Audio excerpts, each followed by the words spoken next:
अमरावतीच्या दर्यापूरमध्ये युवा स्वाभिमान पक्षाचे उमेदवार रमेश बुंदिले यांच्या प्रचारार्थ नवनीत राणा यांच्या उपस्थितीमध्ये काल खल्लार येथे सभेचं आयोजन करण्यात आलेलं होतं। रात्री प्रचार सभा आटोपल्यानंतर नवनीत राणा घरी परतत असताना एका गटानं नवनीत राणा यांच्यावरती हल्ल्याचा प्रयत्न केलाय। खुर्च्यांची फेकाफेकी सुद्धा करण्यात आली आणि त्यामुळे खल्लार गावामध्ये काहीसं तणावाचं वातावरण होतं। या प्रकरणामध्ये खल्लार पोलीस ठाण्यामध्ये 48 जणांवरती गुन्हे दाखल करण्यात आले तर 2 ते 3 जणांना ताब्यात घेण्यात आले। आरोपींना सकाळी 10 वाजेपर्यंत अटक केली नाही तर अमरावती जिल्ह्यातील सगळे हिंदू या ठिकाणी दाखल होतील असा इशारा नवनीत राणा यांनी दिलाय। खूप शांततेने आम्ही आमचा प्रचार करत होतो, पण भाषण करत असताना स्टेजवर जेव्हा मी उभी होती तर तिथून घाणेरडे इशारे करत होते आणि मी खूप शांततेने माझा भाषण निपटवण्याचा मी प्रयत्न करत होती। मला तर मारलंच, माझ्यावर खुर्च्या फेकल्याच, ते स्पष्ट व्हिडिओमध्ये दिसतंय। मला शिवीगाळ करून माझ्यावर थुकले आणि आता आम्ही गुन्हा दाखल केला आहे।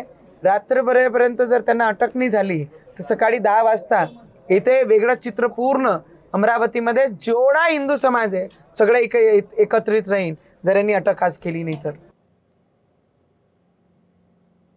आणि थेट जाऊयात अमरावतीमध्ये आपले प्रतिनिधी प्रणय निर्माण सध्या आपल्या सोबत आहे। प्रणय, ज्या पद्धतीने हा राडा झालेला आहे अत्यंत वेदनादायक आहे, कारण निवडणुकीच्या काळामध्ये अशा पद्धतीने या घटना सातत्याने घडतायत।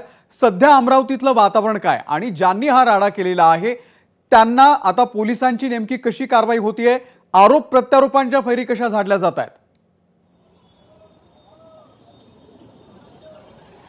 नक्की अमोल, आरोप प्रत्यारोप तर होतच आहे, परंतु रात्री जे दर्यापूर विधानसभेमध्ये जे उमेदवार आहे युवा स्वाभिमानचे रमेश बुंदिले यांच्या प्रचार सभेमध्ये नवनीत राणा सभा संपल्याच्या नंतर जेव्हा परतत होत्या तेव्हा त्यांच्यावर हल्ला करण्याचा प्रयत्न केलेला आहे। खुर्च्या फेकण्यात आलेल्या आहे आणि त्यानंतर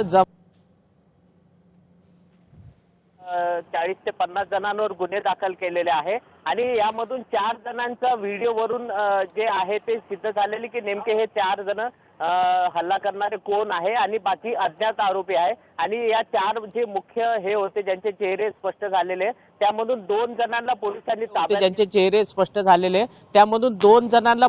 ताब्यात घेतलेले। इतरांचा शोध सध्या खल्लार पोलीस घेते आणि खल्लार गावामध्ये पोलिसांचा खूप मोठा बंदोबस्त लावण्यात आलेला आहे। दर्यापूर शहरामध्ये सुद्धा पोलीस बंदोबस्त लावण्यात आलेला आहे, कारण नवनीत राणांनी एक थेट इशारा दिलेला आहे की 10 वाजेपर्यंत हल्ला करणाऱ्या आरोपींना जर अटक केली नाही तर अमरावती जिल्ह्याचं वातावरण वेगळं दिसेल आणि संपूर्ण हिंदू समाज हा दर्यापूरमध्ये दाखल होईल असं सांगण्यात आलेलं आहे। त्यामुळे आता 10 वाजता नवनीत राणा आणि काय भूमिका घेणार याकडे सर्वांचं लक्ष आहे। अपडेट तुमच्याकडून घेत राहू। तुर्तास धन्यवाद प्रणय या माहितीबद्दल। एबीपी माझा, उघडा डोळे बघा नीट।